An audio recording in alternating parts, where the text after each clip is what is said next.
بسم اللہ الرحمن الرحیم الحمد للہ وکفا وسلام علی عبادہ الذین اصطفى اما بعد اعوذ باللہ من الشیطان الرجیم بسم اللہ الرحمن الرحیم فاذکرونی اذکرکم واشکروا لی ولا تکفرون وقال تعالى في مقام آخر ألا بذكر الله تطمئن القلوب وقال النبي صلى الله عليه وسلم إذا مررتم برياض الجنة فارتعوا قالوا وما رياض الجنة قال حلق الذكر أو كما قال عليه الصلاة والسلام صدق اللہ وصدق رسولہ النبی الکریم اللہم صلی علی سیدنا و مولانا محمد وعلی آلہ واصحابہ وبارک وسلم اللہم صلی علی سیدنا و مولانا محمد وعلی آلہ واصحابہ وبارک وسلم اللہم صلی علی سیدنا و مولانا محمد وعلی آلہ واصحابہ وبارک وسلم سبحانک لا علم لنا الا ما علمتنا انک انت العلیم الحکیم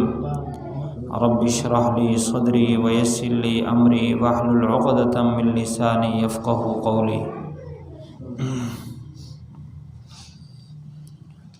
اگر اس کی ضرورت نہیں ہے تو پھر چلتا رہے، لوگوں کا آرام خراب نہ ہو۔ ٹھیک ہے، نہیں اوپن نہیں ہے، بس یہی تھا۔ اچھا ٹھیک ہے۔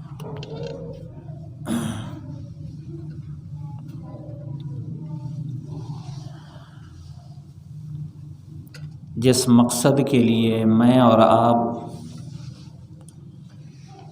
اس جامع مسجد علی والا میں آج جمع ہے، وہ مقصد بڑا عظیم ہے۔ یہ اللہ کے ذکر کی مجلس ہے، اور اللہ کا ذکر روح کی غذا ہے۔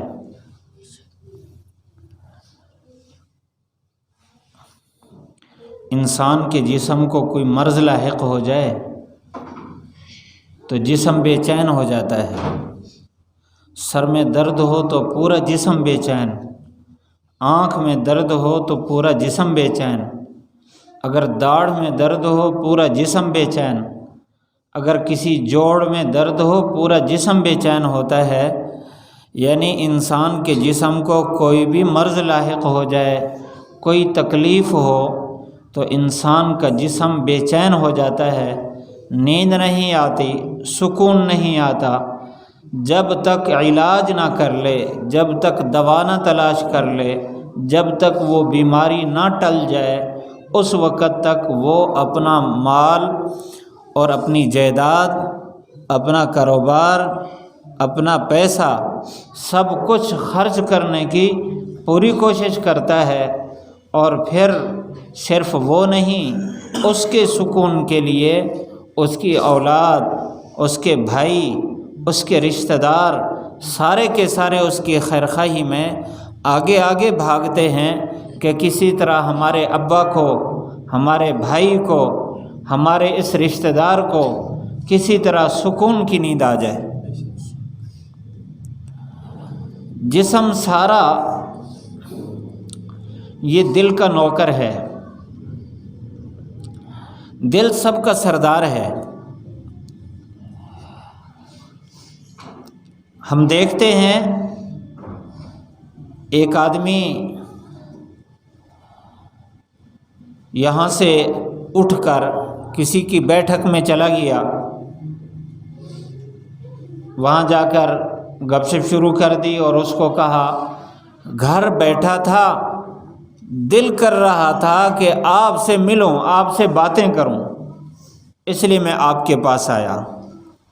اب دل تو اندر مخفی ہے، چھپا ہوا ہے، دل نے مطالبہ کیا، پاؤں نے بھی نوکری کی، ہاتھوں نے بھی نوکری کی اور آنکھوں نے بھی نوکری کی، کانوں نے بھی نوکری کی، دماغ نے بھی نوکری کی ہے، پورے اعضاء نے، تمام بدن نے نوکری کی اور اس کو وہاں تک پہنچا دیا۔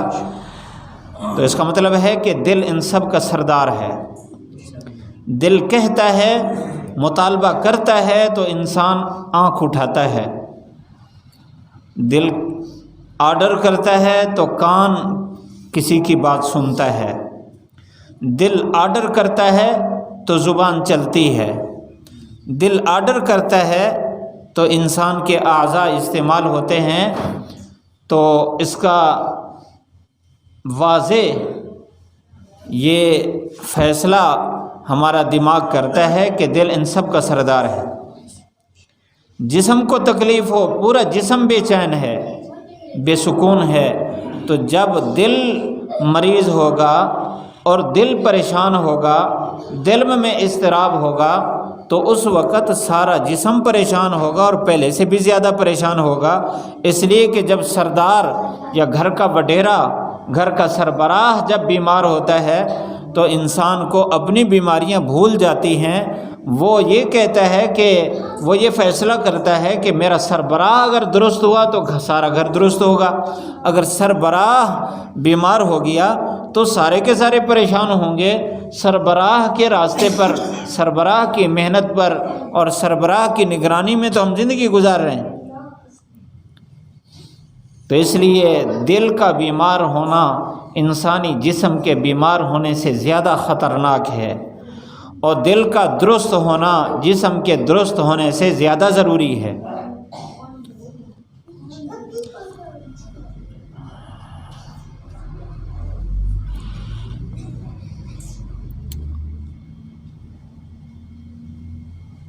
آدمی کے کبھی تمام اعضاء صحت مند ہوتے ہیں، کوئی مرض نہیں ہوتا، لیکن رات کو پھر بھی نیند نہیں آ رہی، مال دولت موجود ہے لیکن پھر بھی سکون نہیں آ رہا، بیٹے سارے فرما بردار ہیں پھر بھی سکون نہیں آ رہا، بھائی بہن گھر کے افراد سب فرما بردار ہیں پھر بھی سکون نہیں آ رہا، عقل بھی ٹھیک ہے، آنکھیں بھی ٹھیک دیکھتی ہیں، کان بھی ٹھیک سنتے ہیں، پھر بھی سکون نہیں آ رہا۔ آخر وجہ کیا ہے؟ جیسے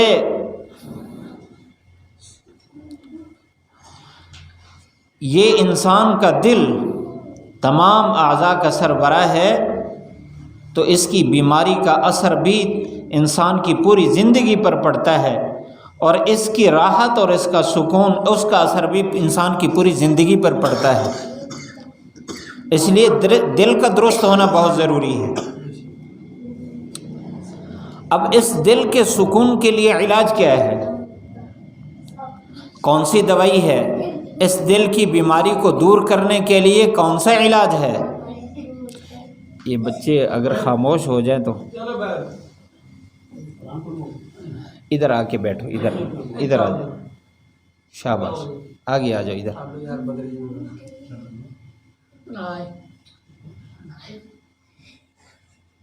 کٹھے نہ بیٹھو، ادھر آ جاؤ، چلو آپ وہاں بیٹھیں، آپ ادھر آ جاؤ، شاباش، ادھر بیٹھو، شاباش۔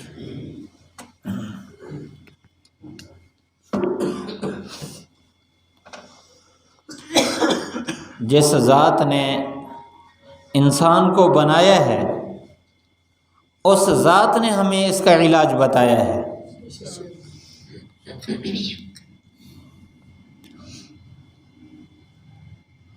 لوگ مختلف اعضاء کی صحت کے لیے کورس کرتے ہیں، اسپیشلسٹ بنتے ہیں، یہ آنکھ کا اسپیشلسٹ ہے، یہ دماغ کا اسپیشلسٹ ہے، یہ کان کا اسپیشلسٹ ہے، لیکن بہت دفعہ ایسا ہوتا ہے کہ اس اسپیشلسٹ کے پاس جب مریض کو لے کر جاتے ہیں اس کی سمجھ سے بھی بالا تر ہوتا ہے کہ اس کا یہ مرض پتہ نہیں کیسا مرض ہے اور اس کا علاج کیا ہے، اور وہ اپنے شعبے کے ڈاکٹروں کو بلا کر مشورے لیتا ہے، کیونکہ وہ اس کی حقیقت کو نہیں جانتے، انہوں نے بنایا نہیں ہے۔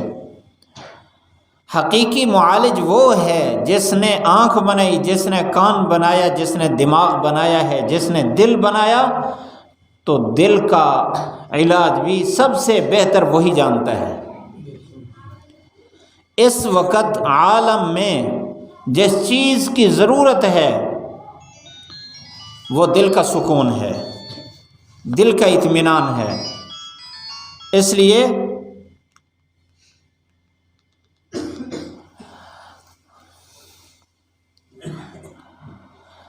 کہ باقی سارے اسباب لوگوں نے چیک کر کے دیکھ لیا ہے، ہماری عقل یہ فیصلہ کرتی ہے کہ تو پریشان اس لیے ہے کہ تیرے گھر کا خرچہ پورا نہیں ہوتا،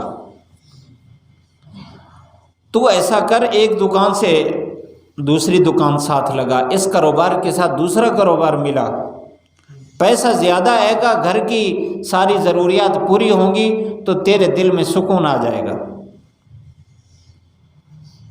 لیکن ہم جب قرآن مجید پڑھتے ہیں ہمیں معلوم ہوتا ہے کہ قارون ایک آدمی ایسا گزرا ہے جس کے پاس مال و دولت کے اتنے ڈھیر تھے کہ ان کے خزانوں کی چابیاں اٹھانے والی پہلوانوں کی ایک جماعت تھی، وہ بھی تھک جاتے تھے،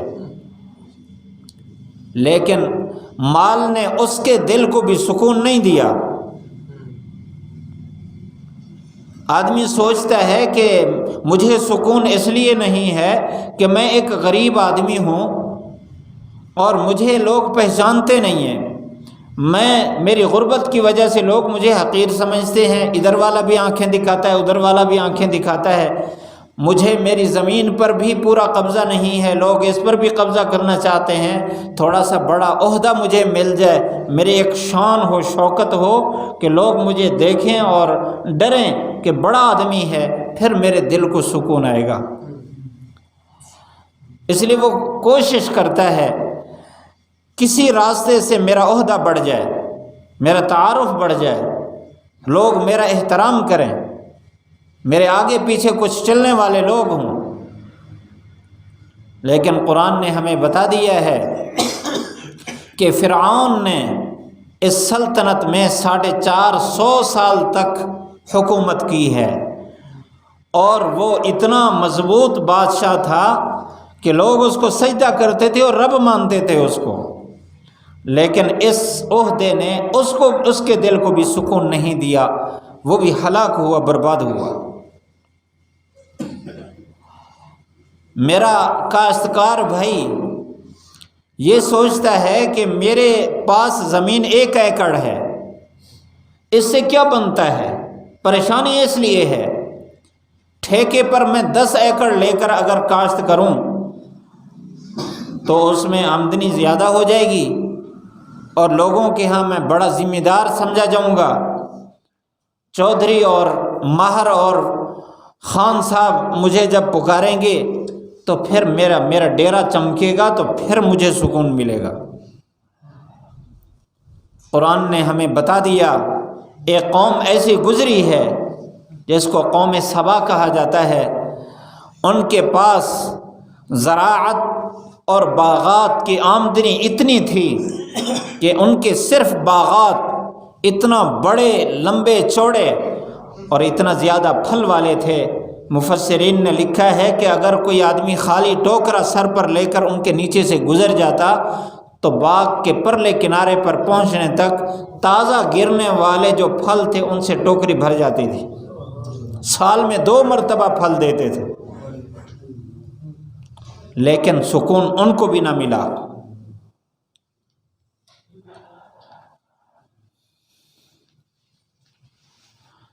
تو سکون کہاں ہے؟ اس ذات نے بتایا ہے کہ اس مال میں، اس عہدے میں، اس زمین میں اور اس بادشاہت میں، اس پیسے میں، اس میں سکون رکھا ہی نہیں ہے۔ اور جہاں سکون رکھا ہی نہ ہو تو وہاں کیسے ملے گا؟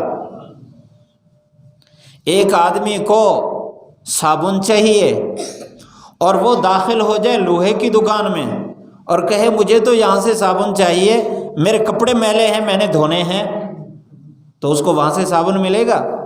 وہ کہے گا یہاں صابن رکھا ہی نہیں ہے، جہاں صابن ہوتا ہے وہاں سے آپ کو صابن ملے گا۔ ہماری آج حالت وہی ہے، جہاں سکون نہیں رکھا ہم وہاں سکون تلاش کر رہے ہیں، پریشانیوں کا حل ہم وہاں تلاش کر رہے ہیں، یہاں جہاں حل رکھا ہی نہیں ہے۔ جس ذات نے اس سکون کو بنایا ہے، جس ذات نے اطمینان پیدا فرمایا، اس نے ہمیں بتایا ہے کہ یہ جو سکون ہے یہ بادشاہ کے پاس ہوتا ہے، یہ رعایا کے پاس نہیں ہوتا، یعنی انسان کے جسم کا جو بادشاہ دل ہے یہ وہاں آتا ہے، کسی اور کے پاس نہیں آتا۔ اور اللہ نے ایک چیز میں سکون رکھا ہے، اسی راستے سے سکون ملے گا، اس کے علاوہ سکون نہیں ملے گا، اور وہ ہے الا بذکر اللہ تطمئن القلوب۔ صرف اللہ کی یاد میں، صرف اللہ کی محبت میں اللہ نے سکون اور لذت رکھی ہے، اس کے علاوہ دنیا کی کسی چیز میں لذت اور سکون نہیں ہے۔ یہ لذت اور سکون بادشاہ کو بادشاہت پر بیٹھے مل جائے تو بادشاہت کی وجہ سے نہیں ملا، اللہ کو یاد کرنے کی وجہ سے ملا۔ اگر کسی مالدار کو مالداری کی حالت میں ملا ہے تو مالداری کے راستے سے، مال کے راستے سے نہیں ملا، اللہ کی یاد کے راستے سے ملا ہے۔ اگر کسی کاشتکار کو اور کسی زراعت کرنے والے کو اور مربوں کے مالک کو اگر سکون ملا ہے تو ان مربوں کے راستوں سے نہیں ملا، اللہ کی یاد کے راستے سے ملا ہے۔ اور بہت سارے ایسے واقعات ہیں کہ ایک اللہ کا بندہ ایسا بھی ہے جس کے پاس نہ زمین ہے کاشتکاری کے لیے، نہ اس کے پاس عہدہ ہے، نہ اس کے پاس مال دولت ہے، نہ اس کے پاس صحت ہے، کچھ بھی نہیں ہے، لیکن اللہ کی یاد اس کو نصیب ہے تو وہ ایسی لذتوں میں مست ہے، ایسے سکون میں مست ہے کہ دنیا کے سارے لوگ اگر ساری جائیداد بیچ کر بھی اس سے ایک ذرہ لینا چاہیں تو نہیں لے سکتے جو اللہ نے اس کو دیا ہے، اور وہ اللہ کی یاد کے راستے سے ہے۔ اللہ نے اس کے نمونے بھی قرآن مجید میں بیان فرمائے۔ حضرت ایوب علیہ السلام کا واقعہ آپ نے سنا ہوگا۔ اللہ تعالیٰ نے ساری چیزیں عطا فرمائی تھی، ان کے پاس بھیڑ بکریوں کے ریوڑ تھے، ہزاروں کی تعداد میں ان کے پاس بھیڑ بکریاں تھیں، اور کاشتکاری کے لیے بہت بڑی زمین ان کے پاس تھی جس سے ان کے پاس غلہ آتا۔ صحت اللہ تعالیٰ نے خوب دے رکھی تھی، اللہ نے 10 بیٹے عطا فرمائے، سارے کے سارے فرما بردار، گھر والی خدمت گزار، دنیا کی ساری نعمتیں ان کے پاس تھیں، اور وہ مصلی پر بیٹھ کر اللہ کی عبادت میں مست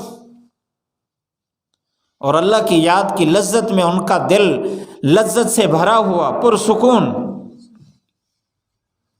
اور ہر وقت اللہ کا شکر ادا کر رہے ہیں۔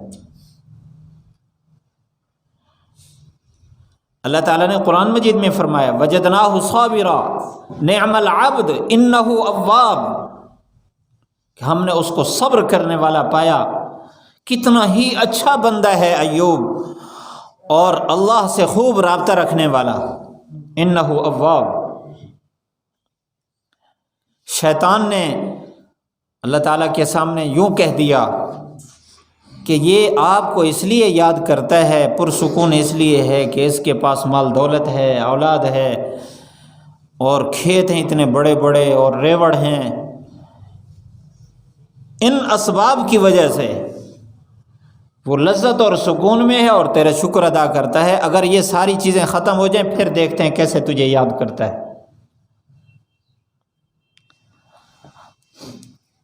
ہمارے اوپر بھی شیطان مسلط ہے، ہماری عقلوں کو اس نے غلط راستے پر لگا کر وہاں سے سکون تلاش کرنے کا ہمیں سبق دے رکھا ہے۔ اس وقت بھی اس نے یہی دو چلایا، لیکن اللہ تعالیٰ نے فرمایا نہیں، یہ اواب ہے، یہ میرا خاص بندہ ہے، میرے ساتھ رابطہ رکھنے والا ہے، یہ ان اسباب کی وجہ سے میرے ساتھ رابطہ نہیں رکھ رہا، اس کا دل اللہ کی محبت سے بھرا ہوا ہے۔ اللہ تعالیٰ نے شیطان کو اجازت دے دی کہ آپ آزما لیں۔ سب سے پہلے اس نے جا کر رات کے وقت وہ جو بھیڑ بکریوں کا بنا ہوا تھا کمرہ، اس کی چھت گرائی، ساری بھیڑ بکریاں مر گئی۔ صبح صبح جب تہجد کے لیے مصلی پر بیٹھے تھے ایوب علیہ السلام اور اللہ کی یاد میں مصروف تھے، خیر خواہ بن کر آیا اور آ کر کہتا ہے کہ بڑے افسوس کی بات ہے، آپ کا بڑا نقصان ہو گیا کہ آپ کی بھیڑ بکریاں ساری کی ساری مر گئیں، چھت گر گئی ہے۔ ایوب علیہ السلام نے وہیں فرمایا الحمدللہ، بھیڑ بکریاں مر گئیں، کیا فرما رہے؟ الحمدللہ۔ اب شیطان بھی پریشان ہو گیا ہوگا، بھائی میں نے تو پریشان کرنے کی کوشش کی اور یہ الٹا الحمدللہ کہہ رہے ہیں، وہ تو نعمت کے ملنے پر کہا جاتا ہے۔ فرمانے لگے کہ میرے جو اوقات تھے 24 گھنٹے، اس میں سے کچھ وقت ان کی دیکھ بھال میں لگتا تھا، اب یہ چلا گیا، شکر ہے، اب یہ وقت بھی اللہ کی یاد میں گزرے گا۔ جب دن ہوا اس نے جا کر کھیت کو آگ لگا دی، سارا کھیت جل گیا، خیرخواہ بن کے آیا اور آ کر کہتا ہے نقصان پر نقصان ہوتا جا رہا ہے، آپ کے کھیت جل گئے ہیں، بڑے افسوس کی بات ہے۔ ایوب علیہ السلام نے پھر فرمایا الحمدللہ، جو وقت اس کی دیکھ بھال میں گزرتا تھا اب وہ وقت بھی اللہ کی یاد میں گزرے گا۔ اگلی رات کو پھر ایک اور امتحان میں ڈالا، پریشان کرنے کی کوشش کی، اور شاید یہی سوچا ہوگا کہ یہ تو باہر کی چیزیں تھیں، اس کا درد تو نہیں ہوا، اب پتہ چلے گا کیسے یہ الحمدللہ کہتے ہیں۔ گھر میں بیٹے ایک ہی کمرے میں سوئے ہوئے تھے، 10 کے 10 اوپر سے چھت گرائی، سارے کے سارے فوت ہو گئے۔ خیر خواہ بن کے آیا اور آنسوں جھوٹ کے بہاتے ہوئے کہتا ہے کہ بڑے افسوس کی بات ہے، آپ کا بڑا نقصان ہو گیا، آپ کے 10 کے 10 بیٹے فوت ہو گئے ہیں، چھت گر گئی ہے۔ ایوب علیہ السلام نے وہاں بھی یہی فرمایا الحمدللہ، اللہ کا دیا ہوا مال تھا اس نے لے لیا ہے، ان کی تربیت میں جو وقت گزرتا تھا اب وہ بھی اللہ کی یاد میں گزرے گا۔ اور پھر ایک اور امتحان آیا، ان کے بیمار ہو گئے، ان کا اپنا جسم بیماری میں مبتلا ہو گیا۔ مفسرین فرماتے ہیں 7 سے 18 سال تک کی روایات ہیں، یعنی 18 سال تک بیمار رہے،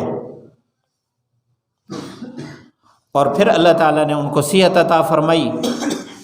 اتنا بڑا امتحان، اللہ تعالیٰ نے صحت عطا فرمائی۔ جبرائیل علیہ السلام نے ان کو آ کر فرمایا کہ اپنے پاؤں کو رگڑیں جہاں آپ سوئے ہوئے ہیں۔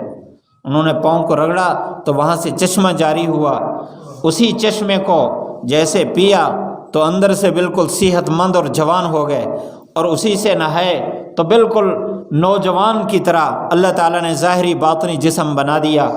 اور پھر گھر والی آئی، وہ خدمت میں رہتی تھی، آئی اس نے بھی پیا تو وہ بھی جوان ہو گئی، تو دونوں جوان ہو گئے۔ اللہ تعالیٰ نے پھر اولاد عطا فرمائی، پہلے سے 2 گنا اولاد، اور اللہ تعالیٰ نے آسمان سے سونے کی ٹڈیاں برسائیں۔ ایوب علیہ السلام نے وہ لی تو وہی باغات، وہی کھیت، اس سے ڈبل اللہ تعالیٰ نے نعمتیں عطا فرما دی۔ کسی نے پوچھا ایوب علیہ السلام سے کہ اے ایوب، اب تو بہت مال، بڑی نعمتوں میں آپ ہیں، آپ کا وہ زمانہ جو بیماری کا تھا آپ کے نزدیک وہ کیسا تھا؟ فرمایا میرے نزدیک تو سب سے زیادہ مزیدار وقت تھا ہی وہی جو بیماری میں گزرا ہے، اس لیے کہ صبح کو اللہ تعالیٰ براہ راست میرے سے پوچھتے تھے اے ایوب تیرا کیا حال ہے؟ اللہ کے اس پوچھنے سے جو لذت ہوتی تھی وہ لذت شام تک میں محسوس کرتا تھا۔ پھر اللہ تعالیٰ شام کو پوچھتے تھے اے ایوب تیرا کیا حال ہے؟ اس لذت میں اتنا مست رہتا تھا، صبح تک اسی لذت میں، مجھے بیماری کا احساس ہی نہیں ہوتا تھا۔ تو وہ جو 18 سال گزرے ہیں سب سے زیادہ لذت والے وہی تھے۔ اب دیکھیں مال دولت تو وہ چیزیں، وہ اسباب جس میں ہم راحت تلاش کر رہے ہیں وہ تو سارے کے سارے چلے گئے، لیکن اللہ کی یاد سے دل پر تھا تو وہ پرسکون تھے اور لذت میں وقت گزار رہے تھے۔ اللہ تعالیٰ نے لذت اپنی یاد میں رکھی ہے، اپنے نام میں رکھی ہے۔ ہم مغالطے میں ہیں، غلط راستے پر ہم اللہ کی یاد کے بغیر ہم لذتیں تلاش کر رہے ہیں، یہاں لذتیں نہیں ہیں۔ حضرت بلال رضی اللہ تعالیٰ عنہ کا واقعہ تو سب نے سنا ہے، مشرکین کے پاس تھے، امیہ بن خلف کے قبضے میں تھے تو وہ مارتا تھا۔ ایک اللہ والے نے اس واقعے کو بیان فرمایا ہے، فرمایا کہ حضرت بلال رضی اللہ تعالیٰ عنہ، حدیث شریف میں بھی اس طرح ہے لیکن انہوں نے جو نقطے اس میں بیان فرمائے وہ عرض کرتا ہوں۔ حضرت بلال رضی اللہ تعالی عنہ کو امیہ بن خلف نے خریدا، حبشی تھے، حبشہ سے آئے تھے۔ ایک دن آپ صلی اللہ علیہ وسلم کا دیدار نصیب ہوا تو غلام بن گئے، اللہ کے نبی کے ہاتھ پر ایمان لے آئے، مومن بن گئے۔ اب جیسے ایمان دل میں آیا ساتھ ہی اللہ کی محبت دل میں آئی، تو امیہ بن خلف کے پاس کام کرتے تھے تو ساتھ ہی اللہ کا ذکر شروع فرما دیا، اور اس میں اتنی لذت محسوس ہوئی کہ یہ نہ دیکھا کہ یہ لوگ مشرک ہیں، میرے ساتھ کیا کچھ کریں گے۔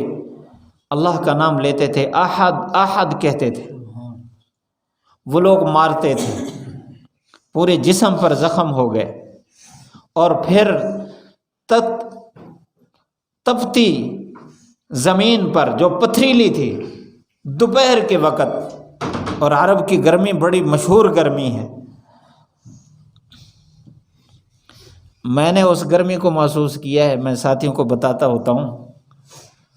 2-3 سال پہلے اللہ تعالیٰ لے گیا مسجد نبوی میں، یہ درمیان میں یہ جملہ معترضہ ہے،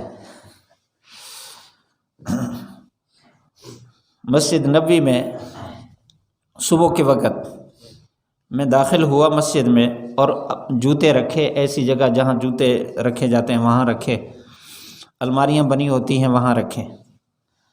ظہر کی نماز کے بعد میں نکلا، پھر تازہ وضو کر کے پھر داخل ہوں گا، میں باہر آیا تو مجھے جوتا نہ ملا، صفائی والے آتے ہیں جوتا شاید کہیں چلا گیا ہوگا، تو میں نے اس بات کو اچھا نہیں سمجھا، جوتے تو اور بھی پڑے تھے کہ میں اللہ کے نبی کے شہر میں ہوں اور میں کسی کا جوتا بغیر اجازت کے پہن لوں، یہ تو ناجائز ہے، حرام ہے، میں ایسا کام کیوں کروں؟ تو میں وہاں سے پیدل باہر جوتا خریدنے کے لیے نکلا۔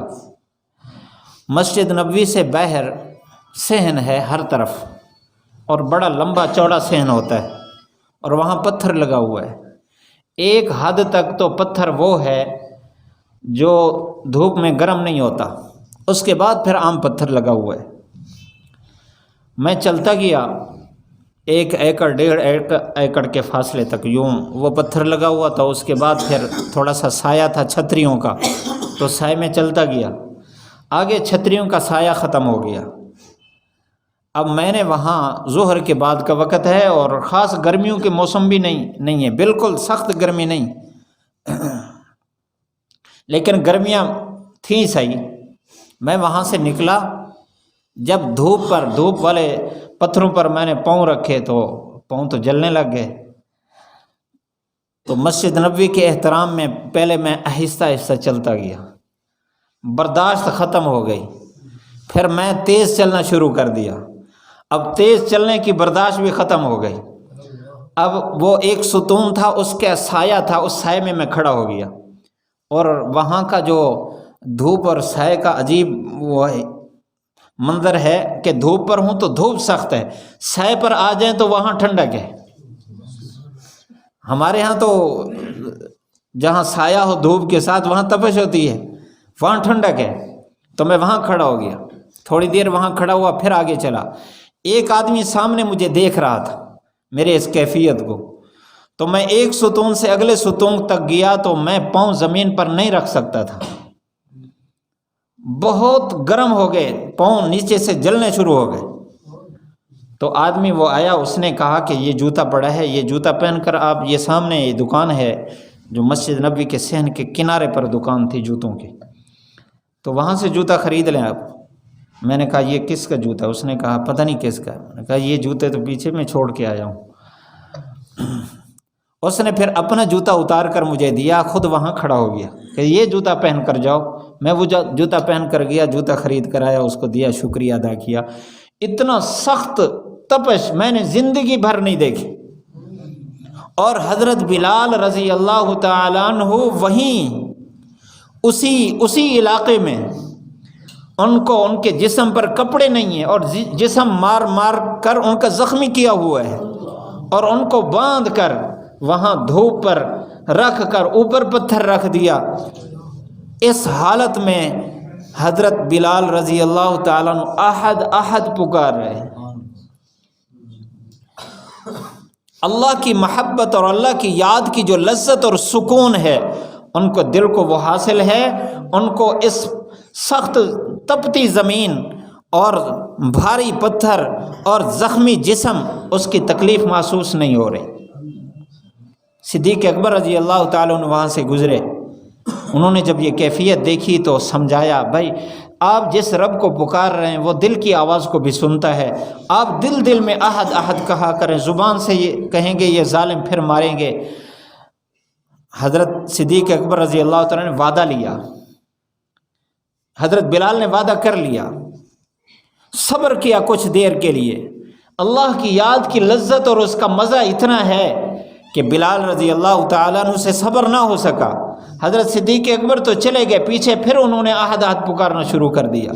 اگلے دن پھر آئے، دیکھا لوگ مار رہے ہیں اور اسی طرح تکلیف میں ڈالا ہوا ہے، تو پھر حضرت صدیق اکبر رضی اللہ تعالیٰ نے وعدہ لیا۔ تو انہوں نے وعدہ کر لیا کہ آپ اللہ کے نبی کے یار ہیں، میں آپ کی بات نہیں ٹالتا، لیکن پھر بھی نہ صبر ہو سکا۔ 3 دن یہ کیفیت دیکھ کر صدیق اکبر رضی اللہ تعالیٰ نے خرید لیا ان کو۔ اللہ کے نام کی لذت اتنا ہے کہ یہ تکلیف میں مبتلا ہیں لیکن تکلیف کا کوئی احساس نہیں ہے۔ اللہ کے نام میں وہ سکون اور لذت ہے جو ان کے دل کو حاصل تھی، جیسے جسمانی تکلیفیں ساری بھولی ہوئی تھی۔ اللہ تعالیٰ کے ذکر میں وہ لذت ہے، ہم کسی اور جگہ تلاش کر رہے ہیں۔ ہمیں اللہ کے نام میں لذت تلاش کرنی چاہیے، اور اللہ تعالیٰ کا جو نام لیتا ہے اللہ تعالیٰ کے خوب انعامات اس پر ہوتے ہیں۔ سب سے پہلی بات تو یہ ہے کہ اللہ کا قرب مل جاتا ہے، فاذکرونی اذکرکم، اس میں کتنا بڑی خوشخبری دی، تم مجھے یاد کرو میں تمہیں یاد کروں گا۔ اللہ جس کو یاد کرے، اللہ جس کا تذکرہ کرے، ہم اللہ کا تذکرہ کرتے ہیں، اللہ جس کا تذکرہ کرتے ہیں اس کی کیا شان ہے۔ اور اللہ تعالیٰ دنیا کی ساری نعمتوں کو قبول فرما لیتا ہے۔ اگر اجازت ہو تو ایک واقعہ اس پر عرض کر دوں۔ عرض کر دوں، کوئی ناراض تو نہیں بیٹھا؟ ایک دفعہ ایک علاقے میں ایک بزرگ اللہ والے سفر پر جا رہے تھے، راستے میں رات ہو گئی، عشاء کا وقت ہونے لگا، ان کو کہیں کوئی مہمان خانہ، کوئی ہوٹل ان کو نظر نہیں آیا۔ تو اللہ والے ان کو دلی سکون تو اللہ کی یاد سے اور اللہ کے گھر سے حاصل ہوتا ہے، اس لیے انہوں نے اللہ کے گھر کا رخ کیا، مسجد میں آئے، عشاء کی نماز پڑھی، عشاء کی نماز کے بعد سارے چلے گئے، وہ اللہ کی یاد میں مست ہو گئے، وہیں ذکر کرنے لگ گئے۔ مسجد کا جو خادم تھا وہ کوئی تھا تو خادم لیکن تھا جاہل، اس کو عبادات کا احترام اور عابدوں کا اور نیک لوگوں کا احترام زیادہ نہیں تھا۔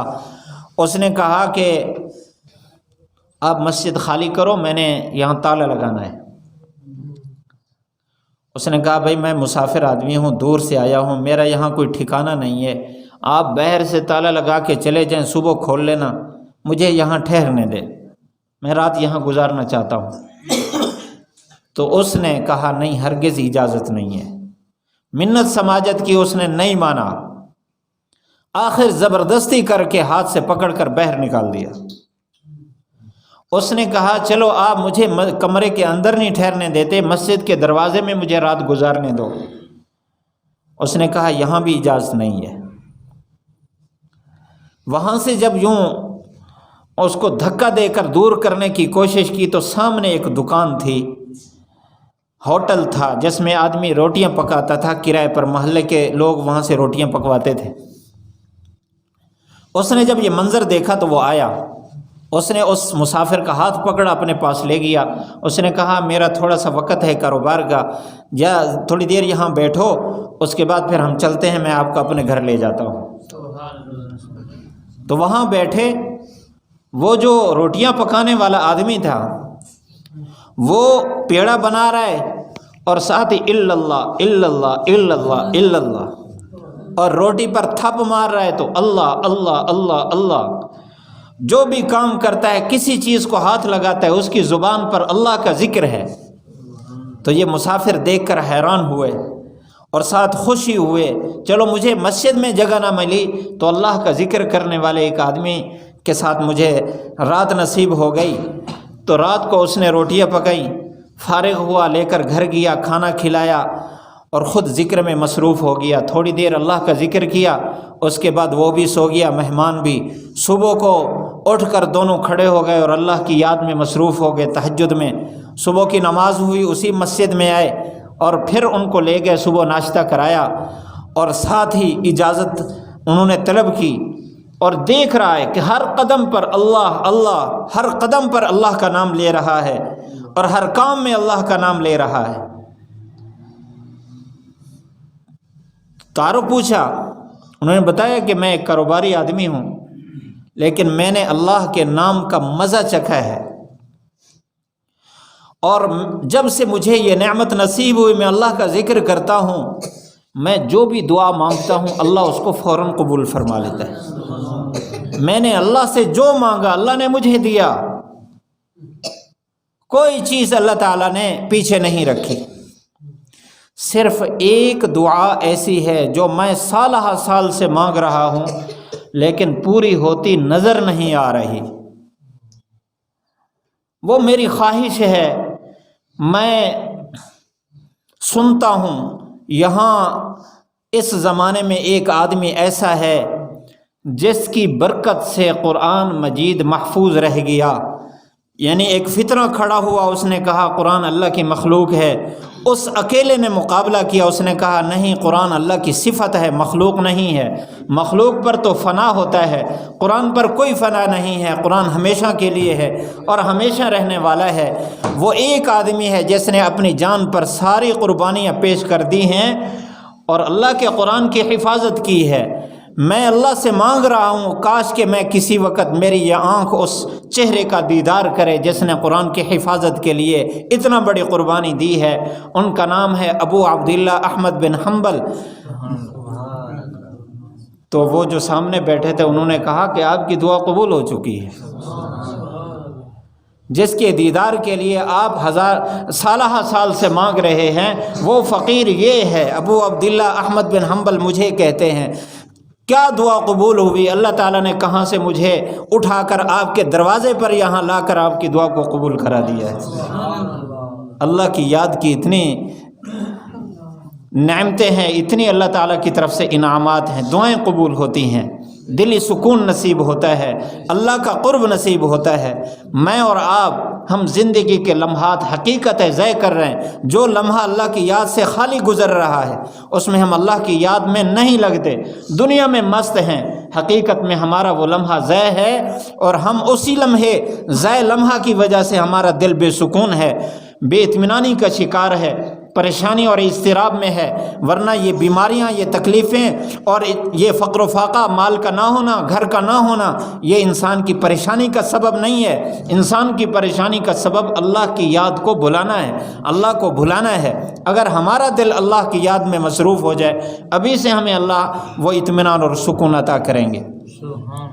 باقی رہی یہ جو اللہ کا ذکر ہے، یہ صرف زبان کے ساتھ خاص نہیں ہے کہ ہم اللہ اللہ کریں، لا الہ الا اللہ کہیں، سبحان اللہ، الحمدللہ، اللہ اکبر کہیں، یہ بھی اللہ کا ذکر ہے۔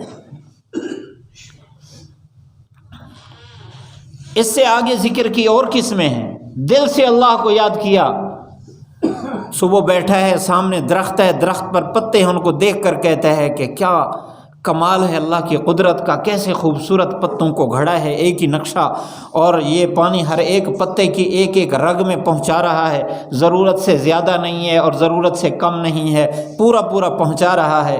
اب دل میں یہ سوچ رہا ہے، اللہ کے ذکر میں مصروف ہے۔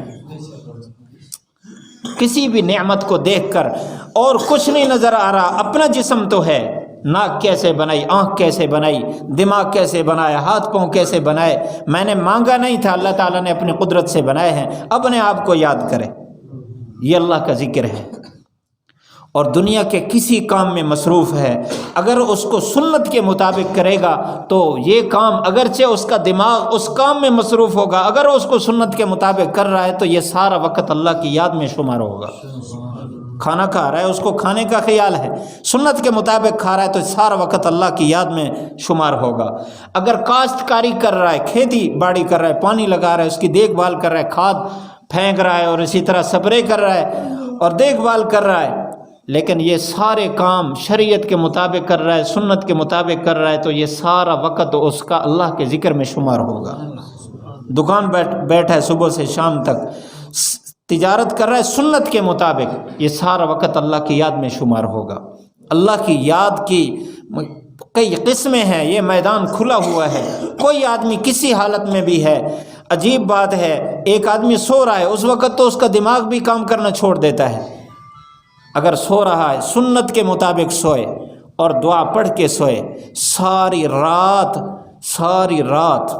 بلکہ ایک حدیث میں اگر کوئی آدمی وضو کر کے سوئے، دائیں کروٹ پر سویا سنت کے مطابق، دائیں ہاتھ اس نے اپنے اس گال کے نیچے رکھا اور بائیں ہاتھ یوں اوپر رکھا، چاہے ایک لمحہ کے لیے اس طرح سویا، اس طرح سونے کی اس کی عادت نہیں ہے، زیادہ سو نہیں سکتا، لیکن شروع اس نے ایسا کیا، پھر سیدھا لیٹ گیا، دوسرے پہلو پر لیٹ گیا، یا جیسے اس کی عادت ہے ویسے لیٹ گیا۔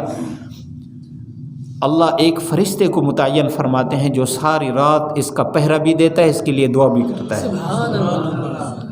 رات کے کسی لمحہ اس نے کروٹ بدلی اور اللہ سے دعا کی، اللہ اس دعا کو رد ہی نہیں کرتے، ساری رات اس کا ذکر میں شمار ہوتا ہے۔ الذین یذکرون اللہ قیاما وقعودا وعلی جنوبہم، اللہ نے اللہ والوں کا تذکرہ کرتے ہوئے اس کی صفات بیان فرمائیں، یہ لوگ اللہ کو یاد کرتے ہیں کھڑے ہو کر بھی، بیٹھ کر بھی اور لیٹ کر بھی، لیٹ کر سو کر جو یاد کرنے والے ہیں ان کے یاد کا یہ طریقہ ہے۔ اگر اس طرح ہم اپنی زندگی گزاریں، حقیقت ہے سب سے زیادہ لذیذ زندگی یہ ہے، ایسا کر کے تو دیکھیں۔ اللہ تعالی ہم سب کو عمل کرنے کی توفیق نصیب فرمائے۔ ہماری یہ جو مجلس ماہانہ ہے یہ محض تربیت کے لیے ہے، مشق ہے، ہماری تربیت ہے، تھوڑا سا ذائقہ چکھانے کے لیے ہے۔ باقاعدہ ذکر سیکھنا ہو تو اللہ والوں سے رابطہ کریں۔ ہمارے شیخ ہیں حضرت مولانا محمد نواز صاحب نقشبندی دامت برکاتہم العالیہ، ہم نے ان کا پلہ پکڑا ہوا ہے، انہوں نے ہمیں ایک طریقہ سکھایا ہے، اور بھی اللہ والے دنیا میں موجود ہیں، جس کے ساتھ مناسبت ہو باقاعدہ ان سے بیعت ہو کر ذکر سیکھیں، طریقہ سیکھیں۔ اگر ہمیں ذکر کا طریقہ آ گیا، یہ نعمت مل گئی، حقیقت ہے ہمیں بادشاہت مل گئی۔ بادشاہ تو ہر وقت پریشان ہے، ہمیں سکون کی بادشاہت ملی ہے۔ اللہ تعالی ہم سب کو عمل کی توفیق نصیب فرمائے۔ تبارك الذي نزل الفرقان على عبده ليكون للعالمين نذيرا